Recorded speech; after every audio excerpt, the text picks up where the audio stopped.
Good morning. Welcome to a second cup of coffee with David Tipton. I hope you're having a great day. Let me tell you a story. When my family and I lived near Anacoca, Louisiana, my boys were very small, and they put in to want a puppy. Well, I didn't want to go spend any money to buy a dog, so I turned on Swap Shop every morning until finally one morning somebody came on Swap Shop and said, free puppies, first come, first served. So I made the call, found out where they lived, and got over there, and they had one or two dogs left. I don't remember, but some had already been picked up. But I do remember they had one little female dog left. So I picked her up and brought her home to the boys, and they were so happy. Because I later learned the dog was half pit bull and half cur, and I had evidence of that as well. But they named her Missy. Very little old, short, stumpy dog. And so I was looking through the patio door one day, and my wife had draped a mop to dry over the hurricane fence out in the backyard.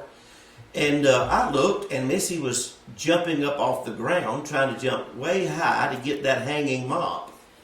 And I kind of chuckled, because if you knew how short she was and how far it was, to how high that mop was from the ground, I said to myself, there's no way that little short dog can jump that high and get that mop. The mop head, the mop string is what she was trying to get. So I stood there. To my amazement, she would jump. Every time she'd hit the ground, she'd jump again.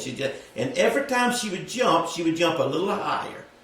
Until my amazement, this little bitty, stubby, stumpy dog with little short legs amazingly finally got a hold of that mop head.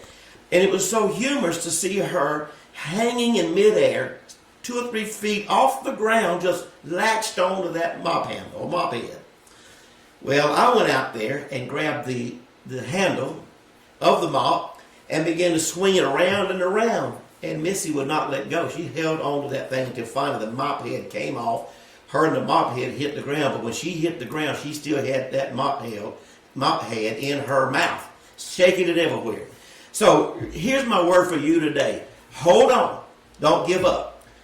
You're never too small to be able to use your determination and get what you want in life. Because if God be for you, who could be against you? So hang on and don't give up. That's my word for you today. Have a good day.